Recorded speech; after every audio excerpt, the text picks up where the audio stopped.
Well, it's 2019 and it's time to come alive. If you were on just a little while ago, I was jamming out to my favorite soundtrack from The Greatest Showman, and the song Come Alive is just so energizing. And it says, you know, let your light burn bright, reach for the sky. And that is exactly what I love to help churches do, because the message of hope and love and joy and reconciliation, and it's all just so very important in this world today. And so I want to help you get your message out there into the hearts of people, help them live their lives better, help them have a spiritual path that leads them in the ways of hope and light and love, and brings them alive through their connection with your church and through their connection with God. Okay, friends, we're going to get started because we have so much to cover. Thank you so much for being on. We have people on who are longtime Worship Design Studio members. We have people who are brand new Worship Design Studio subscribers. And we have people who were with me for Calm and Bright, the Advent series that we put out. And I am so grateful that you are on to find out more about how you can learn the principles that you practiced with that Calm and Bright Advent series. And we have people on who've never met me before in their entire lives. And so I am so glad for all of you to be on. We're going to go through the 5 Reboot Basics. And what I want to tell you is that if you will stay on to the end, we have a secret reboot reward at the end of the webinar. That's my mother. My mother's awesome. She works at a church. She's in her 70s, not retired yet. She actually has more energy than I have in this little finger.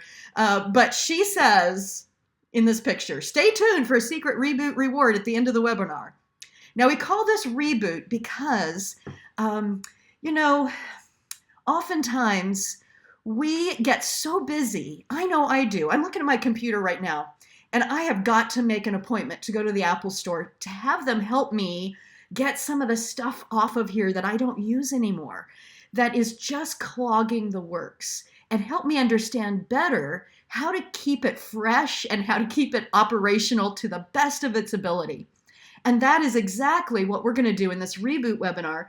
Is I'm going to take you through the 5 reboot basics that will help you immediately clean out the clutter, get to the essentials, and be able to keep it fresh and keep it operational to the highest level. And that's what the whole reboot is about. So I'm going to give you those 5 essentials today.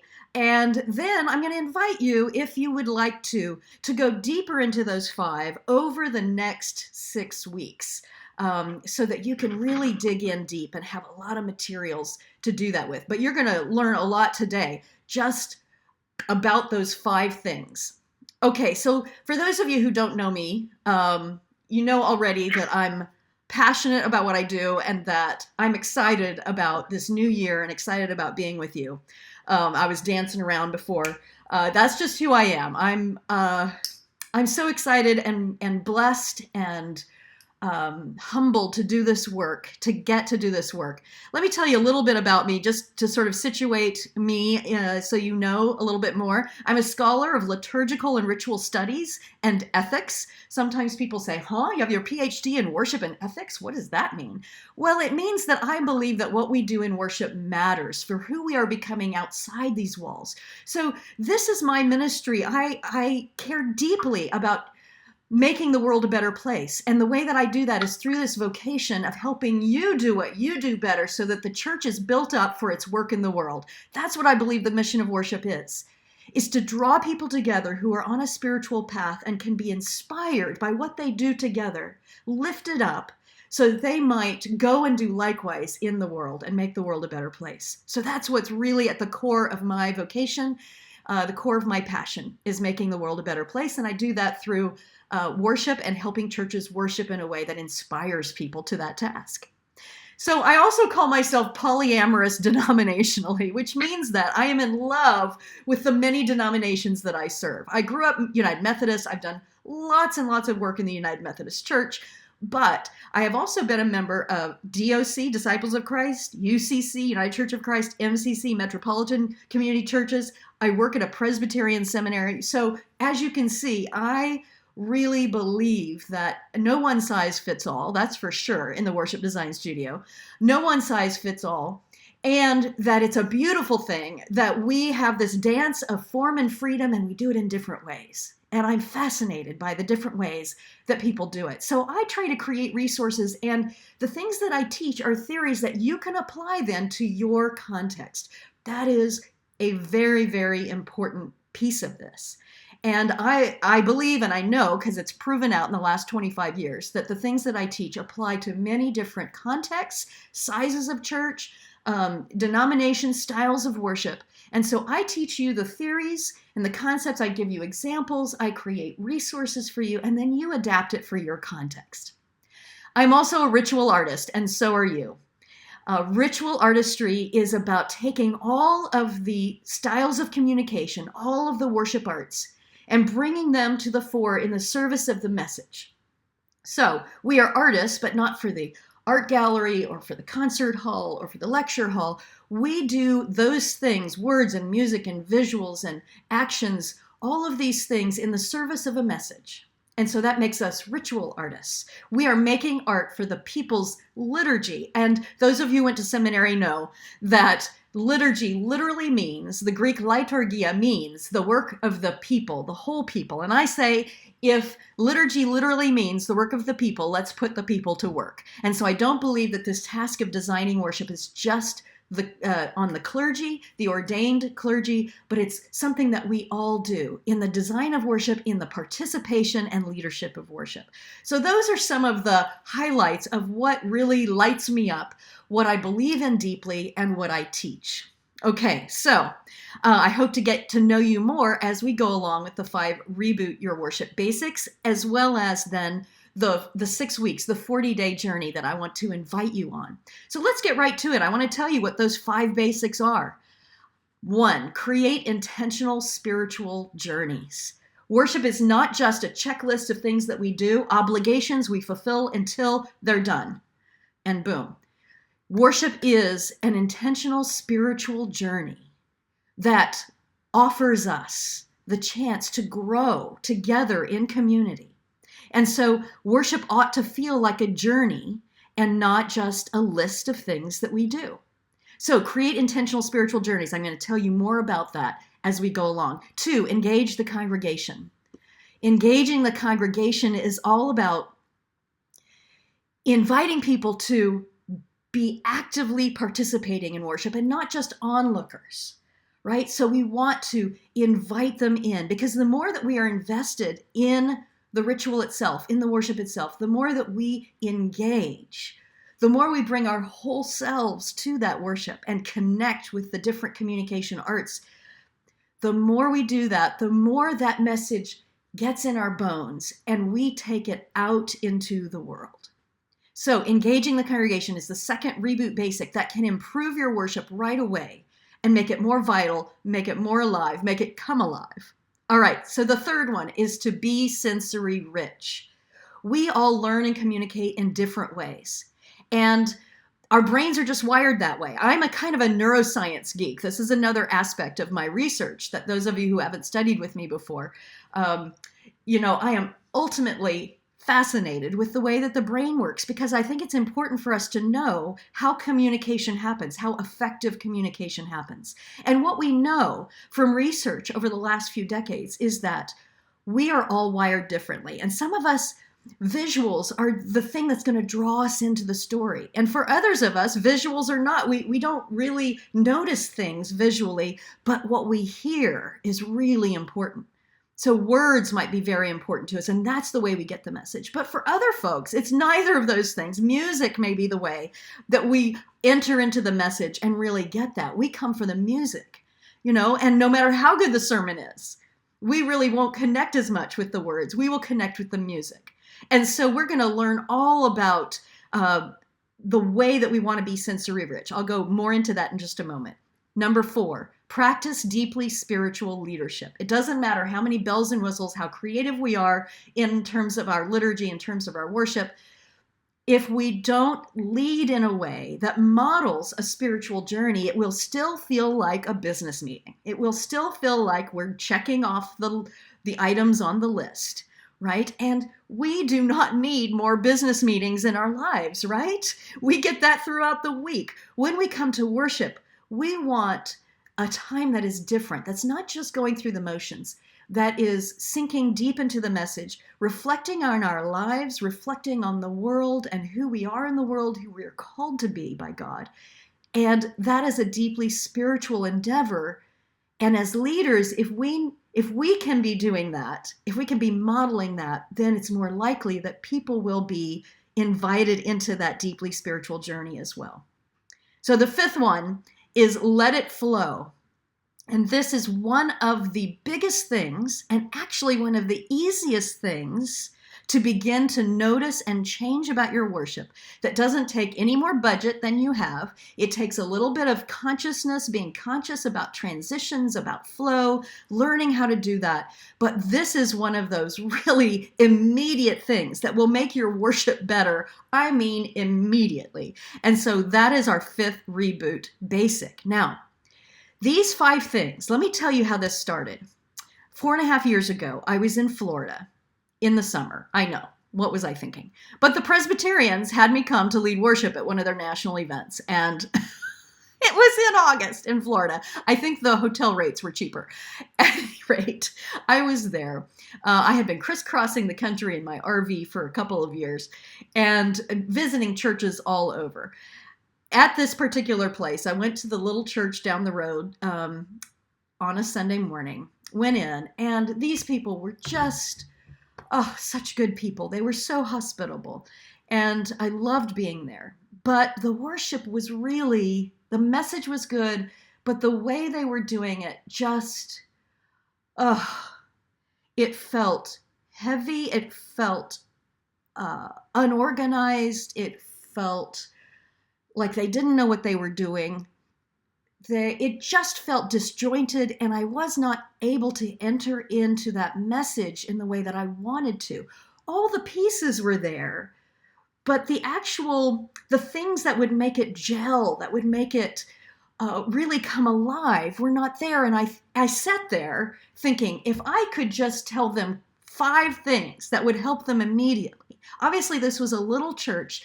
I knew they didn't have a big budget. It's not about more bells and whistles. I thought, Marcia, if you could help them with 5 things that would immediately take what they just did and not take it completely out of the box or out of their tradition, but to enhance what they're doing in a way that would help really solidify and communicate the message better, what 5 things would that be? And these are the 5 things that I wrote down that day. And as soon as I got back to my RV, I began to dream about this Reboot Your Worship webinar series where I could get this message out to folks. And again, hear me now, it's not about changing what you do incredibly. That's not what we're here to do, because that's not a faithful thing to do. We don't just turn over the apple cart completely to start over. We say, what are we doing, and how can we take what we're doing already deeper and higher? That's what we're about. And so that's what these 5 reboot basics are about. So I want to tell you that we're going to spend about 45 minutes here talking about those 5 reboot basics, but there's only so much I can get to on those 5 in a short time. So those of you who want to go deeper, next Sunday, we're going to start January 13th, my Reboot Your Worship 40-day journey. And it's 40 days to enhance your worship and be guided step by step in getting ready for Lent. So here's what I do in these reboot. I've done it now for 4 years, right? Ever since that summer. So here's what we do. I take you through the 5 over each week, 1 a week. But in each week, I give you an assignment for your Lent worship series so that by the time we get finished, you have Lent ready to go. And you can practice all of these things in the time of Lent.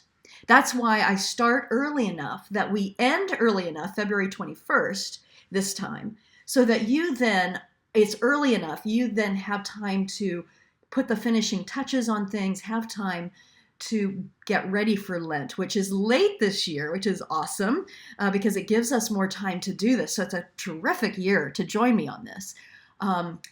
Lent starts in March, second week in March. So would love for you to join me in that 40-day reboot. You can find out more about that at worshipdesignstudio.com/reboot. There's an individual registration. So if you're not part of the Worship Design Studio, you can do it individually. We have some regions or districts, whatever your denomination calls it, district leaders, regional leaders, presbyters who have signed up to give free access to their whole region. So if you want to, email, text your regional leader and say, hey, why don't you consider, giving this access to all our churches? They can get in touch with me right away and we can make that happen immediately. But remember, if you're a Worship Design Studio member, you get this for free as part of your subscription. And I do this twice a year. So always what we want to do is resource you with actual worship, but also the training to help you do worship in a way that takes some of the stress out. Believe me, when you get a system of creativity, a process of creativity that I'm going to teach you in this 40-day thing, then you have a lot less stress about worship because you're not sort of, oh my gosh, Sunday's coming around again. Oh my gosh, here comes Sunday again, right? So at any rate, that's what I want to invite you to, is a deeper dive after we do these 5 today. And remember, as my mom said, we have a reboot reward at the end if you'd like to join us. Okay, so let's get into the 5 Reboot Your Worship Basics in a little deeper way than I just did in that overview. Create worship series. All right. So the number one Reboot Your Worship was to create intentional communal spiritual journeys. And I already said a little bit about that, but let me tell you a little bit more about why I think that's important and why I think worship series are the way that we can do that. Now, hear me now. Worship series are not antithetical to lectionary preaching. So if you follow a lectionary, whatever lectionary that is, that's fine. It doesn't matter because we can find threads, some train of thought that goes through the lectionary, and we can create a series out of that as well. If you don't follow the lectionary, then there's several starting points that you can have, and I'll share that with you in a moment. So creating intentional communal spiritual journeys. In the Reboot 40-day, we're going to use 3 example series from the Worship Design Studio. And we will give you ideas included with that. So if one of the 3 of our worship series resonates with you and you want to use one of those series, then you will be able to have a whole lot of resources to really jump in with both feet and say, oh, if we need our flow better, oh, this is the way Marcia is showing us we can create some flow between these pieces in this series. Or if we need our visuals to be more provocative and more interesting, this is some ideas, and we'll give you all those different ideas. Let me tell you about these 3 series that we will use as our examples in this educational piece. And by the way, you can get CEUs for this. For those of you pastors who need CEUs for your, presbyteries, conferences, regions, we will give you CEUs for your participation.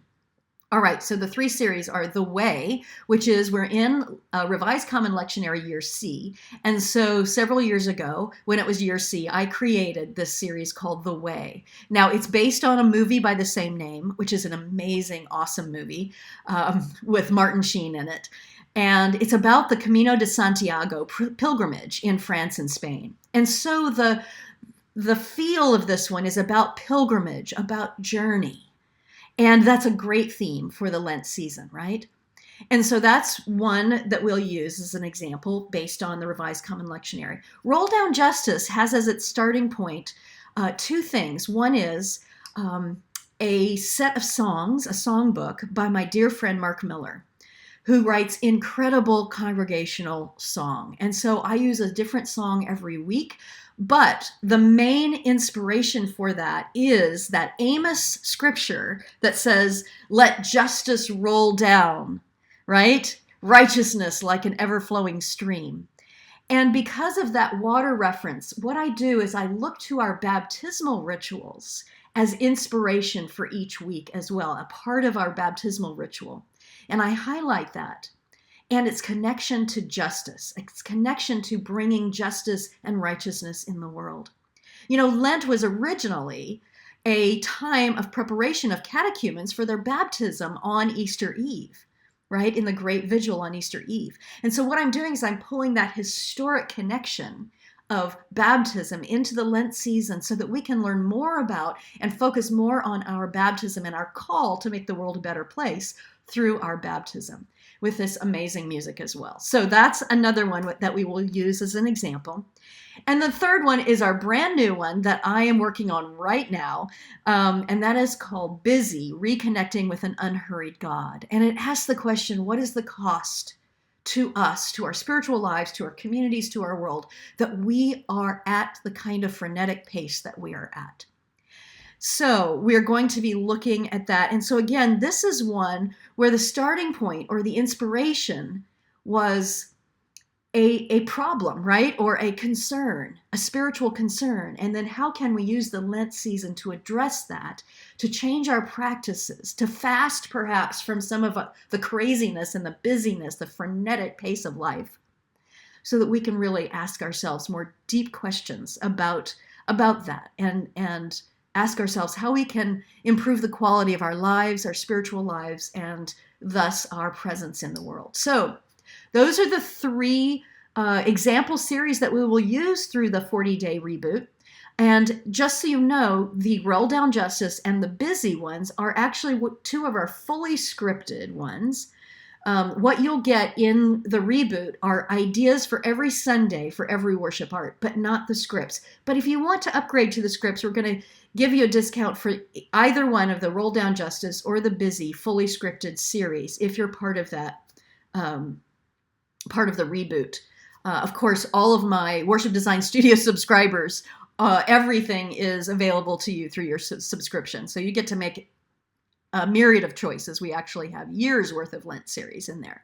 But what using some of our series and some of our ideas does is it really helps jumpstart you. If these concepts are new to you, it really helps jumpstart you and lightens the load of actually planning so that you can spend more time learning the concepts behind the scripts and then adapting for your context. All right, so creating worship series helps us to create intentional communal spiritual journeys. It also helps us remember and reinforce messages over time. So, one-hit wonders are only so memorable because what the brain science tells us is that unless we revisit things, then we're less likely to remember it and take it in and make it part of our lives. So for instance, the Busy series, okay, I can do one hit wonder and preach about that one Sunday, but then we go back to our busy lives and we don't get the advantage of having the whole series be about that and revisit it along the way, change our spiritual practices over time so that we can have a deeper experience of it. And so it helps us remember and reinforce messages. So that's what worship series can also do.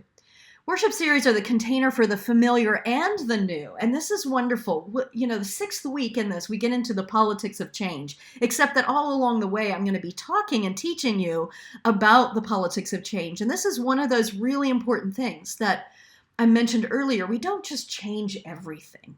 Change for the sake of change, just to do something new, is actually not a very good idea. So what we want to do is we want to implement and tweak smaller bits. And if we do that within a series, let's say we decide to do the prayers of the people in a little bit different way during, say, the Busy series, because it's going to create more space, right? And we tell people, I know we usually do prayers of the people this way, and we have for a long time, but we're going to do it because of this series. we're going to do it this way just for this series. And it puts people more at ease with the change. They go, oh, okay, I see the reason why we're doing it. Theologically, it makes sense. And it's only going to happen for this series. So I can handle that, right? So what you do is you slowly create what I call a culture of flexibility. And when you do that, then people are more ready to have different things change a little bit each series because it makes sense and it helps to bring the message alive. And it's not just change just because we willy-nilly want to change things. Okay? So the container for the familiar and the new. It also helps the worship team not get burned out trying to do creative worship, right? Because what I'm going to be doing is encouraging you to enhance the amount of sensory rich things that you're doing. But if you tried to do that week after week after week and do something different week after week, you cannot sustain that. I know that, right? It's a proven fact. So what we do is we say, oh, we're going to do these amazing visuals for this series. And it takes some effort to put it together, but then it's going to be there for the whole series, or it might tweak a little bit each week, but it's not going to you're not going to Joann's Fabrics every week. You're not, you don't have to reinvent the wheel every week. So having a series is wonderful for that. And it also provides some continuity and some interest. Oh, we come in the first week and we see something different and our interest is piqued, right? And so the environment, the songs that we sing or the things that we repeat throughout are going to help us go deeper and deeper into it and keep us engaged in that message in a deeper way. All right, it also acts as an on-ramp for visitors, right? Gone are the days when people just wake up and go, I haven't been to church for 10 years. I think I'll go this Sunday. What doing a worship series does, and planning it far enough in advance like you're going to do in this 40-day reboot, having it planned means you can get the word out there. And maybe somebody sees on your Facebook page or your website, that's how people shop for churches now, on your website. Or maybe you make a banner out front of your church that says, busy, reconnecting with an unhurried God. Or, is your life out of control busy? Come and reconnect with an unhurried God. And somebody might go past that and go, oh my gosh, yes, I need that so much. And they might decide to come to church. But it's because they had some connection with their life and a spiritual need. Okay, so it acts as an on-ramp for visitors or for people who are searching for something meaningful in their lives. Okay, woohoo! That was number 1, our action item every week. This one will be to create what I call a threshold moment. It's kind of like a call to worship and introit on steroids. It's a way of getting people into the service, the worship in a way that draws them in immediately rather than a lot of stuff and then the sermon happening and saying, we're in a sermon series, da-da-da. You notice I don't use sermon series, worship series, because the whole of worship is the series.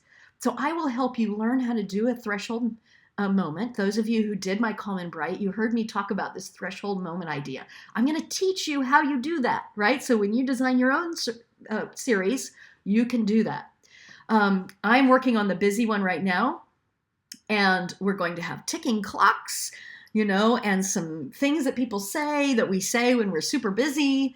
And then it will morph into this, many of you might know this song, come and find the quiet center in the crowded life we lead, with some images of some beautiful slowed down kinds of things, right? So right away at the beginning of the service, we have this threshold moment that says, okay, stop the clock ticking and bring us to a place where we can rest in God. Okay, so secondly, engage the congregation. I said earlier, this is about liturgy, meaning the work of the people. So engaging people in participation in a deeper way rather than onlookers, so that the message becomes part of their journey.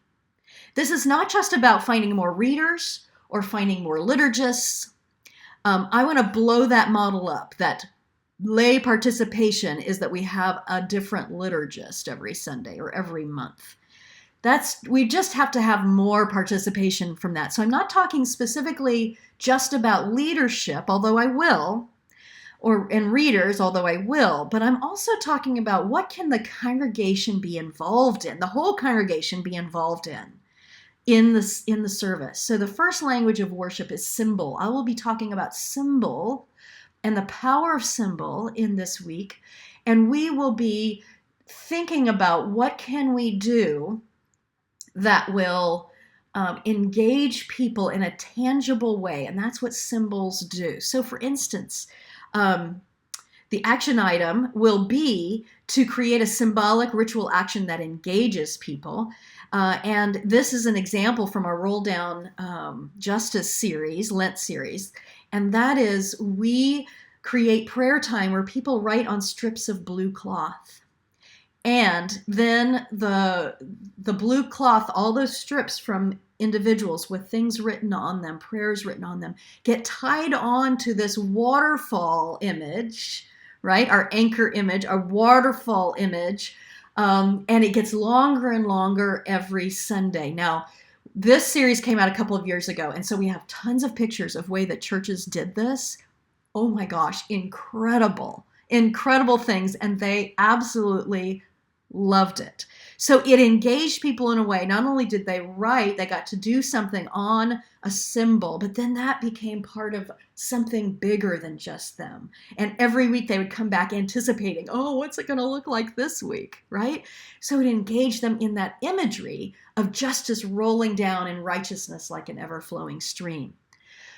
So the other thing that we'll talk about that week is how we lead strongly with confidence, which actually gives the congregation confidence. And this is especially true for singing. So I will talk a little bit in that week about strong song leadership, because that will help congregations sing better. So do you see right away, we are not talking about needing huge budgets or huge change, but how to take what you're already doing and taking it deeper and higher in very doable, easy steps. All right, that's what this 40-day reboot is about.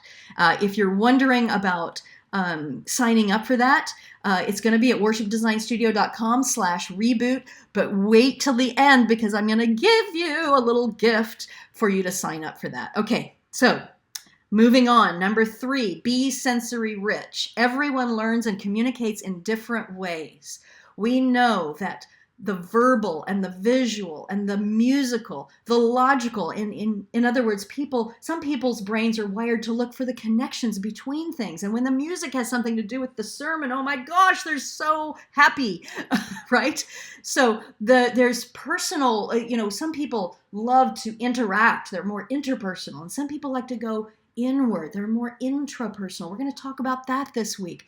Some people are more bodily kinesthetic and they want to move around.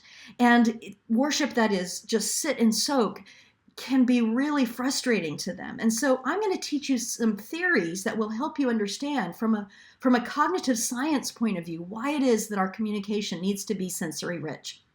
And that will help you, actually, that will give you tools to be able to communicate to your congregation why it is that we need to maybe bump up our visual quotient a little bit, or bump up our musical participation, or bump up these different things. And so this is a really important point.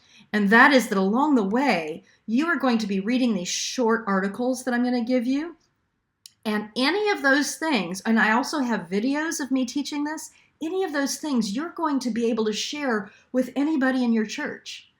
Right? You can sign up unlimited numbers of people from your church into this program when you pay for the access.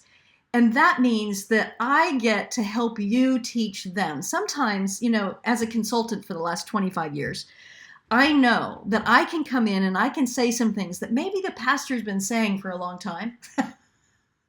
But because the expert has come in and has said them, it's easier for people to consider it. I know it's kind of crazy, but that's the way it happens, right?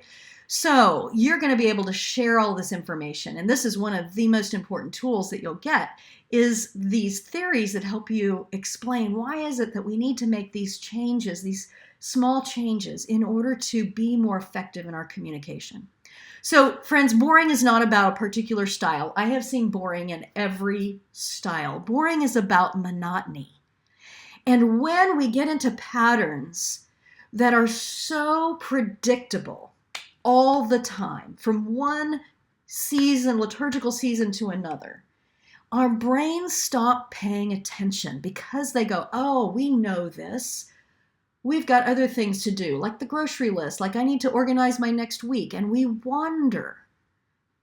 And so staying engaged, being sensory rich, having things that are interesting and pique our interest and say, oh, I never thought about it that way. Oh, wow, right? This is going to keep us alert, awake, and taking in the message.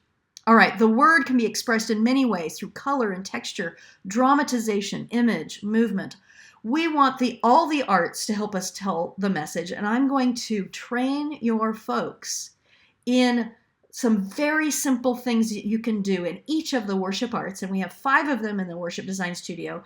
The verbal arts, right, all words, the visual arts, the media arts, for those of you who use projections, but media arts is not just projections, it's also lighting, and it's the ways that we put the bulletin together. It's many, many different things, graphics, series trailers, all of these kinds of things, right?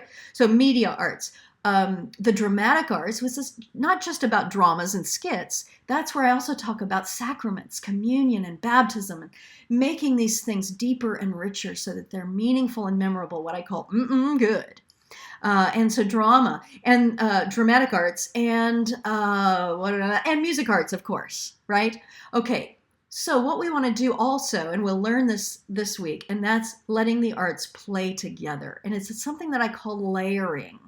This is another term that I've come up with, layering. And that's how do we let words and music play together? And maybe it's something visual is being processed in as we hear some words underscored with some music, and learn how to do that in a way that really works, right? Even for those who have hearing aids. I know that's the top reason why, we can't do music with words. And it's not just about that. We can do it effectively, and I can tell you how, all right? Okay, so the action item for that week is going to be enhance the way that your space or the visuals creates the feel of the message using an anchor image, I call it. And these are the 3 anchor images for our 3 series that we'll be using as examples.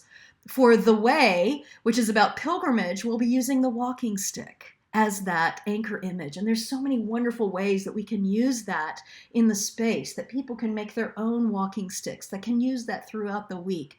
I want worship to actually bleed into the rest of the week. And so an anchor image is a wonderful way to do that. There you have that waterfall. I already talked about that as an anchor image for the roll down justice. But if water is our anchor image, how then in the rest of the week when people encounter water, what do they think of, and how can we give them some way to interact in a way that recalls their spiritual journey?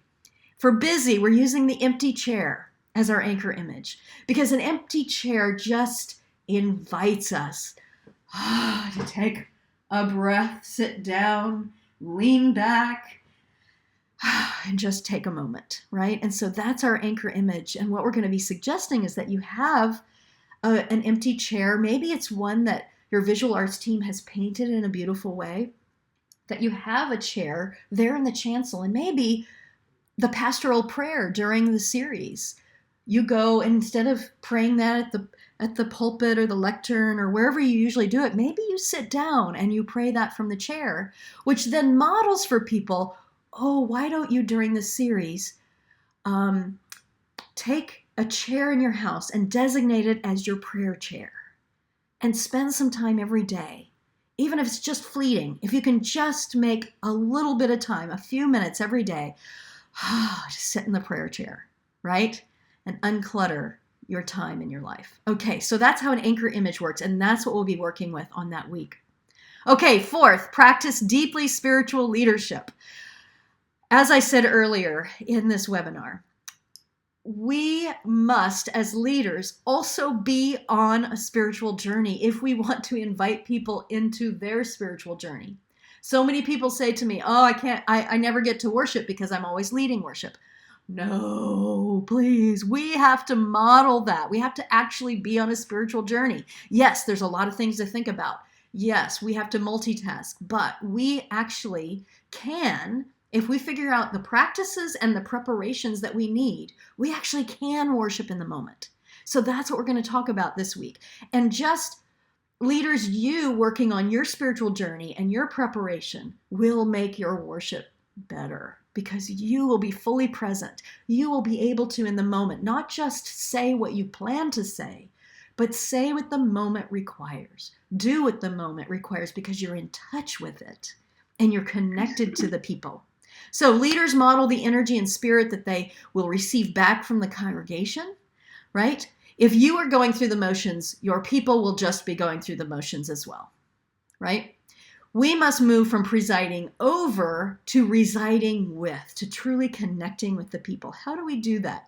And not everybody does it in the same way. So this week I'm going to be talking to you about how we figure out what we need as leaders to be in our spiritual center before the worship begins. It's not something that all of us even believe we have the right to do, to have what we need, right? I don't know about you, but a lot of people before worship are pulling at me or you saying, I need this, and they just have to say to us exactly right now what they need to say to us. And usually that's not very good for our concentration. So we're going to be talking about that. And we're going to talk about the spiritual and practical ways to be fully present, grounded, and centered. All right, so our action item that week will be, I will help you figure out what you need to be grounded and centered before leading worship. I'm not just talking about clergy. I'm talking about musicians. I'm talking about lay readers. I'm talking about ushers. I'm talking about people who are running the tech. We all have to be focused, centered, grounded, and make the main thing the main thing. So that's what we'll be talking about in the fourth week. This is a picture of me preparing for worship at one of my worship planning retreats.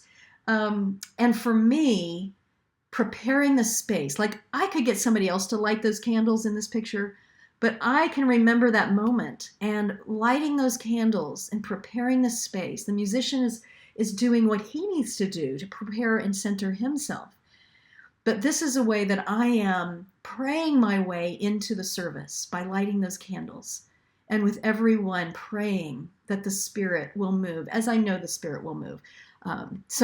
Okay, fifth one, last one, let it flow. Let the worship flow. Create a journey from beginning to end rather than pieces that are cobbled together, right? This is about focusing, paying attention to transitions from one piece to the next. And what we want is for people to go, oh my gosh, it was over before I knew it. Right? That's when we know they've been immersed in it. When they stop recognizing or thinking about the passage of time. They stop clock watching or watch watching. We want them to feel this. And over years, I have learned that the difference between them watching their watch and being totally immersed is how we create a flow and keep them engaged rather than stepping outside the picture and watching, for instance, somebody, after we've sung this wonderful, beautiful song, and then we all sit down and we watch somebody walk up to read the next thing, right? And we become aware of the passage of time because we've been taken out of that feel that we just did, rather than we finish the song, the reader is there, and they just begin to read, and we're just still right in it, right? So, doing a walkthrough, what I call from my theater background, a cue to cue rehearsal with key leaders, I will teach you how to do that. It will immediately improve your worship to think about transitions. And here's a really cool thing. We're going to talk about, I know it's hard to imagine, that videotaping a worship service and watching yourself is a cool thing, but it is. And I'm going to encourage you to do this because when you sit down with your key leaders or even with people who are not involved in worship planning, they're the ones who are there and they notice things. So get the feedback about where are the energy bombs, where it just feels like it gets stilted and things feel awkward. And so to watch that together, I know it's a very vulnerable thing, but it is such a blessing to your enhancing what you do. We can all do it better. I've been leading worship for a long time, and I still will watch videos of myself to see if there are things that I'm doing that distract, that I can do better, that I want to change. All right. So this year, because Chuck Bell, my music coordinator, and I just did this collaboration live stream last October. It's 6 sessions of 45-minute sessions that talk about the clergy-musician relationship. And one of those sessions, we talked mainly about transitions and flow. And so as a bonus this year in Reboot, I'm going to include one of those sessions, your access to one of those sessions on transitions and flow, because I just think that it will really help you, and especially clergy and musician teams. If you watch this together, it's going to really help you begin to dialogue in a deeper way and have a better collaboration between you. Because you know when that's good, that you never want to leave the job, right? You never want to leave the church. And when it's bad, then it's really difficult. So we're going to include one of those sessions in this Reboot on that 5th topic. Now, the 6th week is about the politics of change, where I will talk specifically about what do you do when people have negative reactions to change. What is that about? Often it's not about the worship thing itself. It's about something deeper. And the more we understand where things are coming from for folks, the more we can have dialogue, conversations that's productive, that's healing, that's reconciling, that helps people enter into a culture of generosity and flexibility and hospitality rather than fear and resistance. So that will be the 6th week. Okay, friends, so woohoo, we did it. The 5 basics. I hope that even just hearing a summary of these things will help you begin to look at what you're doing and think, could we focus on that? But if you'd like to go deeper in this 6-week thing, and let me tell you something about this. Everything we do in these 6 weeks, even if you can't keep up with it week after week or are not able to come on the webinars, weekly webinars live, everything is accessible to you, the materials and the recordings in perpetuity, right? So if you feel like, oh my gosh, January 13th to February 21, I have so much going on. Can I really do this? Well, actually, you can, because while you won't benefit from the timeliness of getting ready for the Lent season, the concepts you'll still benefit, and you will have this as long, you can revisit it. You can keep using those materials. So 40 days to enhance your worship, be guided step by step in getting ready for Lent, either creating your own series using my process or using one of our series to help you have less work and more time for learning. Remembering it's free to all current Worship Design Studio members, but you must sign up for it, Worship Design Studio subscribers. And there is a link when you log into your account. In the message box from me, there is a link, a special link for Worship Design Studio subscribers to go in and register for it, because not everybody will just automatically get these emails. Only the people who want to go through the Reboot program will. So you want to sign up for it, and you can sign up as many people from your church as you want. Okay, and that's true for anybody else who either is getting access through your region, your district, your presbytery, or signs up for the individual one. Now, it's $99 for the 6 weeks, which is an incredible deal when you think about everything that you're getting and the fact that you'll be able to, these videos, these materials, so much materials that you will have in perpetuity, plus ideas for these 3 example series.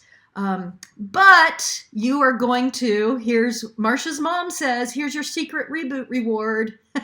We're going to give you a $20 discount for watching this entire webinar to the end. So use the promo code when you check out. 5 Basics. Basics is all small letters. 5 Basics 2019, and there's no spaces in there. Use that in the promo code. It'll give you $20 off, so that's $79. how this works. On Sunday, January 13th, and for the 6 Sundays after, we will send you links to the materials for the week, right? So there's a video to watch, an article or two to read. It's not a huge amount, and you can just do a bit of it if, whatever you have time for. So you look at those things. On Tuesdays, we'll send you an email that's an affirmation that says, yay, and it's a little picture, a meme, right, that you can post on social media. You can send to your folks in your church, say, we're going through this learning, this continuing education about worship. Here's what we're learning this week. On Wednesdays, we'll send you an email that's a reminder about the webinar and a chance to send in questions ahead of time. That really helps me. And then Thursdays is the live webinar, where I talk a little bit more in depth about that Reboot Basic for the week, and you can ask your questions live. It's Q&A, all right? Then Fridays, I send the webinar recording out so that those of you who are not able to be on Thursday, sometimes it comes out later in the day on Thursday, just depends on how long it takes us to edit that. But the recording goes out, so you can still stay in the weekly rhythm if you'd like to, even if you can't be on live on Thursdays. And that's Thursdays at 9 a.m. Pacific, the same time we did it today. Okay, so that's how it goes. Again, all of those links, videos will be available to you forever. Okay, so friends, that is our time together today. I'm so glad that you were on with me. Thank you so much for what you do week after week after week. And thank you for your interest in improving your worship. I hope that you've seen that what I'm offering is not something so radical that it's, that it's going to be difficult to embody, to do, to try out. And there will be things along the way that I'll have tons of ideas for you, and you'll say, oh, that would work for my congregation. Maybe that one will wait a little while, right? You're going to discern, and we're going to talk all along the way about that, about how to discern the incremental steps that you need to use in order to bring your congregation slowly into a more enhanced experience of worship. And maybe you're looking for a big, huge flying leap, right? That's possible as well. Only you can know your congregation. But I'm here to help you along the way. And that's why I do these live Q&A every week, is because I want you to be able to actually implement things and be able to run it by me. If that would be helpful to you. I want to be a support to you. So worshipdesignstudio.com/reboot. That's where you can go deeper. But at any rate, if you don't go deeper, I hope this webinar has just given you some food for thought. Would love for you to sit down with somebody else, or send the link. When I send you the recording link, send it to your folks, send it to other people and say, hey, watch this and let's have a conversation. I really thought we could think more about number 2 or number 5 or whatever it is, and let it be a conversation starter.